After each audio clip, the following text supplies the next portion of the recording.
Israel और फिलिस्तीन से शुरू हुई जंग अब इजराइल ईरान की जंग में तब्दील हो चुकी है। ऐसा मैं इसलिए बोल रहा हूं क्योंकि ईरान की जमक्रान मस्जिद पर लाल झंडा फहरा दिया गया है और शिया परंपरा में ये झंडा बदले का प्रतीक माना जाता है। दरअसल 13 जून की सुबह इजराइल के 200 फाइटर जेट्स ने ईरान के 100 ठिकानों पर 330 बम गिराए थे, जिसके बाद 13 जून को ही देर रात इजरायली हमलों का जवाब देते हुए ईरान ने 150 से ज्यादा बैलिस्टिक मिसाइलें दागी। ईरान के हवाई हमलों के सामने इजरायली डिफेंस सिस्टम आयरन डोम फेल होता दिखा क्योंकि वो कुछ मिसाइलें नहीं रोक सका। इस दौरान इजराइल के डिफेंस हेडक्वार्टर को निशाना बनाया गया, जो आयरन डोम का सबसे बड़ा फेलियर माना जा रहा है। खैर, इसके बाद इजराइल ने 14 जून की देर रात तेहरान में एक रिहायशी इमारत पर हवाई हमला भी किया। इस हमले में 29 बच्चे समेत कम से कम 60 लोगों की मौतें हुई हैं। इजराइल ने तेहरान और बुशहर में ऑयल डिपो और गैस रिफाइनरी को भी निशाना बनाया। ईरान की सेना ने कहा कि इजराइल की तरफ से रात में मिसाइलें दागी गईं और तेहरान में सैन्य ठिकानों पर हमला किया गया। इजराइल ने ईरान पर हमला करने वाले अपने इस ऑपरेशन को ऑपरेशन राइजिंग लायन नाम दिया है और ईरान ने अपना बदला लेने वाले इस ऑपरेशन को ट्रू प्रॉमिस 3 नाम दिया है। कुल मिलाकर दोनों देशों के बीच अभी ऑलमोस्ट जंग छिड़ चुकी है। हालांकि अभी इसे फुल फ्लेश्ड वॉर नहीं कहा जाएगा, लेकिन अगर फुल फ्लेश्ड वॉर छिड़ गई तो कौन सा देश किस पर भारी पड़ेगा? मसलन किसके पास ज्यादा तगड़ी मिलिट्री है, हथियार कैसे हैं, पैसा कितना है जंग लड़ने के लिए, और सबसे इंपॉर्टेंट किसके साथ कौन सा देश खड़ा है। चलिए सब कुछ आपको जरा डिटेल में बता दूं। सबसे पहले बात करते हैं ईरान और इजराइल के पास कितनी मिलिट्री पावर है। तो ग्लोबल फायर पावर इंडेक्स के मुताबिक ताकतवर मिलिट्री की लिस्ट में इजराइल 15वें और ईरान 16वें नंबर पर आता है। माने दोनों टक्कर के देश हैं। 2023 में ईरान की रैंक 17 और इजराइल 18वें नंबर पर था।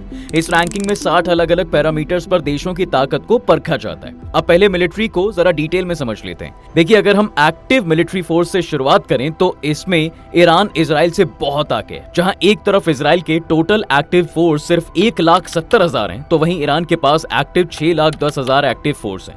माने इस चीज में तो ईरान का कोई मुकाबला है ही नहीं साहब। लेकिन जब बात रिजर्व फोर्सेस की आती है तो वहां पर ईरान पर इजराइल का पलड़ा भारी पड़ता है। ईरान के पास 3,50,000 रिजर्व फोर्सेस हैं, तो वहीं इजराइल के पास 4,65,000 हैं। यहाँ तक तो मामला समझ में आता है वॉर का। लेकिन अब जो मैं आगे आपको बताने वाला हूँ उसके बाद खुद सवाल पूछिएगा कि यार ये इजराइल अब किसके दम पर उछल रहा है। देखिए, दरअसल जब हम पैरामिलिट्री फोर्सेस की बात करते हैं तो ईरान के पास 2,20,000 पैरामिलिट्री जवान हैं, तो वहीं इजराइल के पास सिर्फ 35,000 हैं। ईरान के पास 65,825 बख्तरबंद गाड़ियां हैं, तो इजराइल के पास सिर्फ 35,985 हैं।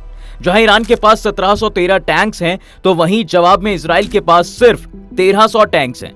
ईरान के पास 1,517 मोबाइल रॉकेट प्रोजेक्टर्स हैं, तो वहीं इजराइल के पास सिर्फ 183 हैं। ईरान के पास 25 पनडुब्बियां हैं और इजराइल के पास सिर्फ 5 हैं। फ्रिगेट बैटलशिप की अगर बात की जाए साहब तो ईरान के पास 7 बैटलशिप हैं, जबकि इजराइल के पास एक भी नहीं है, यानी नील बटे सन्नाटा। ईरान के पास 3405 आर्टिलरी हैं और इजराइल के पास ये भी सिर्फ 1100 हैं। इसके अलावा ईरान के पास 87 ट्रांसपोर्ट एयरक्राफ्ट हैं, जबकि ईरान के पास 13 हैं। अब मिलिट्री की इस ताकत को देखते हुए मेरे मन में सिर्फ एक सवाल आ रहा है कि यार आखिर इजराइल के पीछे किसका हाथ है जो वो इतना उछलकर ईरान से पंगा ले रहा है। वैसे कुछ चीजें ऐसी भी हैं जिनमें अच्छी टक्कर है, जैसे ईरान के पास 551 एयरक्राफ्ट्स हैं और इजराइल के पास 611 एयरक्राफ्ट हैं, और फाइटर एयरक्राफ्ट ईरान के पास 188 फाइटर एयरक्राफ्ट हैं और इजराइल के पास 240 हैं, और ईरान के पास 13 अटैक हेलीकॉप्टर्स जबकि इजराइल के पास 48 हैं। लेकिन मोटे मोटे तौर पर ईरान का पलड़ा भारी नजर आ रहा है, पर जंग सिर्फ मिलिट्री से नहीं लड़ी जाती। जब भी जंग होती है तो हमें कई पहलू देखने पड़ते हैं। ईरान की खासियत उसकी बॉडी फोर्स और मिसाइलें तो हैं, जबकि इजराइल एडवांस टेक्नोलॉजी और सटीक हथियारों पर डिपेंड करता है। इसलिए हम दोनों देशों को 5 पैरामीटर्स पर देखेंगे। पहला, जमीनी जंग में ईरान के ज्यादा हथियार लेकिन इजराइल के पास एडवांस टेक्नोलॉजी। देखिए, ईरान के पास पुराने मॉडल की T-72, जुल्फिकार और कर्रार जैसे सोवियत और स्वदेशी टैंक और BMP-1 जैसी बख्तरबंद गाड़ियां हैं। इनकी टेक्नोलॉजी पुरानी है, जबकि इजराइल के पास MK4, MK4 शर्मन और M22 लॉक्स जैसे टैंक्स हैं, जो दुनिया के सबसे एडवांस टैंकों में शुमार हैं। ये टैंक सटीक निशाना और मजबूत डिफेंस के लिए बहुत मशहूर हैं। इसके अलावा नमार और इतान इनके जैसे एडवांस बख्तरबंद गाड़ियां हैं, जो टेक्नोलॉजी ईरान से बेहतर है। भले ही नंबर में ईरान का पलड़ा भारी है, लेकिन सब इजराइल की तकनीक जंग में उसे बढ़त दे सकती है। दूसरा, इजराइल की वायुसेना ज्यादा ताकतवर लेकिन ईरान के पास एडवांस ड्रोन्स। ईरान के पास MiG-29, F-4 फैंटम और F-14 टॉम कैट जैसे 188 फाइटर जेट्स हैं, लेकिन ये ज्यादातर 1979 के पहले के हैं और पुराने हो चुके हैं। हालांकि ईरान के खेमे में शाहिद 136 और मोहाजर 6 जैसे सस्ते और इफेक्टिव ड्रोन्स हैं। असल में 1988 में इराक से जंग के दौरान ईरान ने ड्रोन टेक्नोलॉजी पर काम करना शुरू किया था और कम दूरी में जोरदार हमला करने वाले ड्रोन्स डेवलप किए थे। वहीं इजराइल के पास F-15, F-16 और F-35 जैसे एडवांस फाइटर जेट्स भी हैं। इनमें F-35 को दुनिया के सबसे एडवांस जेट्स में शामिल किया जाता है। इजराइल की एयरफोर्स ही असल ताकत है साहब। ये छोटी जरूर है लेकिन एडवांस्ड है और सटीक हवाई हमले करने में बहुत माहिर है। ड्रोन्स के मामले में इजराइल के पास हेरोन और हर्मीज जैसे ड्रोन्स हैं। माने एक बार फिर इजराइल का पलड़ा ही भारी नजर आ रहा है। तीसरा, ईरान की ताकत फ्रिगेट बैटलशिप, जबकि इजराइल की कॉर्वेट वॉरशिप। ईरानी नेवी का आधुनिकीकरण नहीं हुआ लेकिन इसके पास 7 फ्रिगेट बैटलशिप जरूर हैं। ईरान के पास खतर और फतह जैसी 25 पनडुब्बियां हैं और छोटी तेज गश्ती नावें भी हैं। ये होर्मुज जल डमरू मध्य में हमले के लिए बहुत प्रभावी हैं। वहीं अगर इजराइल की बात की जाए साहब तो इजराइल के पास नेवी छोटी है लेकिन एडवांस जरूर है। इजराइल के पास 5 डॉल्फिन क्लास पनडुब्बियां हैं। सार 6 कैटेगरी के 7 कॉर्वेट बैटलशिप हैं जो जर्मनी ने बनाए हैं।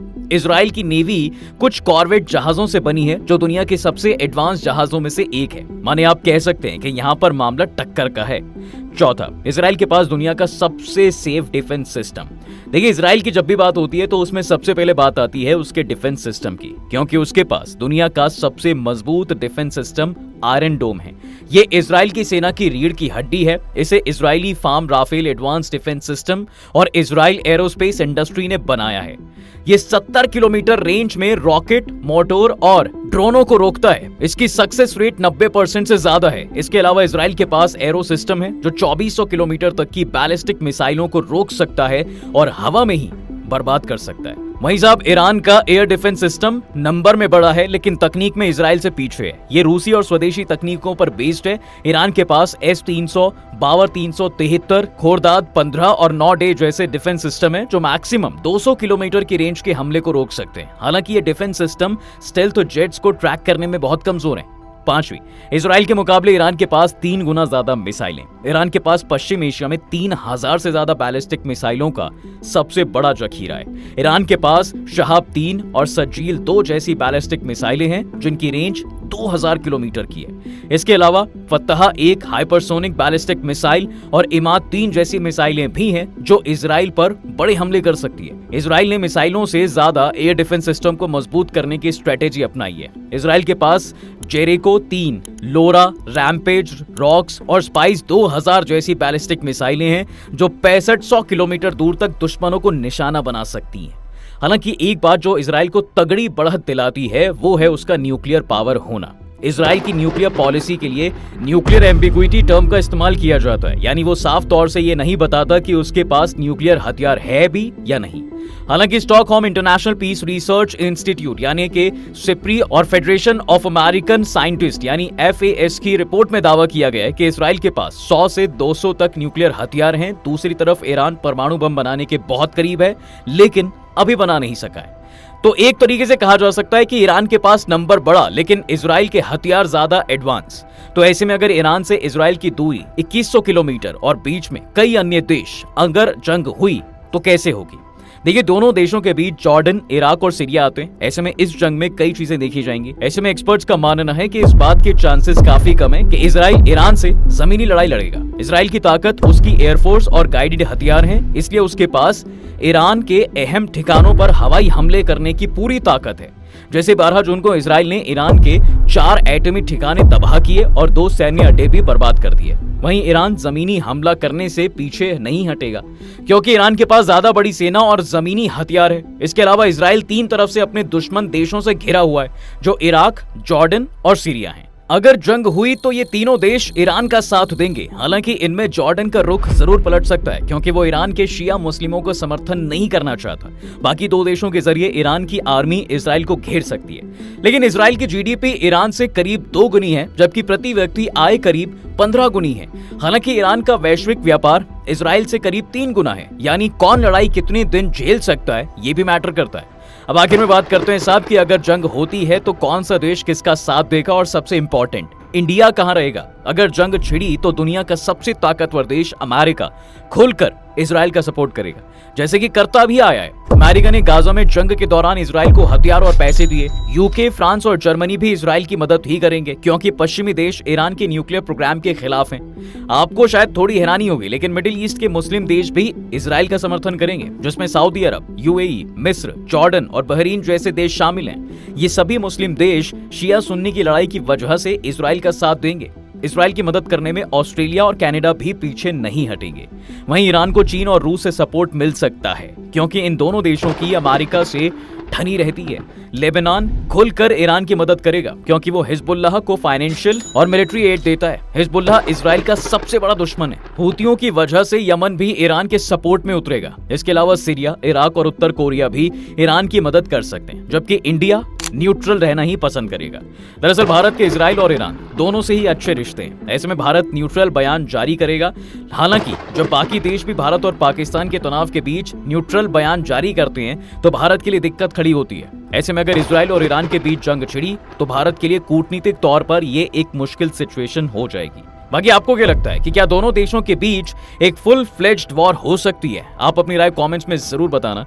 वीडियो अगर आपको पसंद आई है तो इसे लाइक और शेयर जरूर करें, और जाते जाते चैनल को सब्सक्राइब करना बिल्कुल ना भूलें।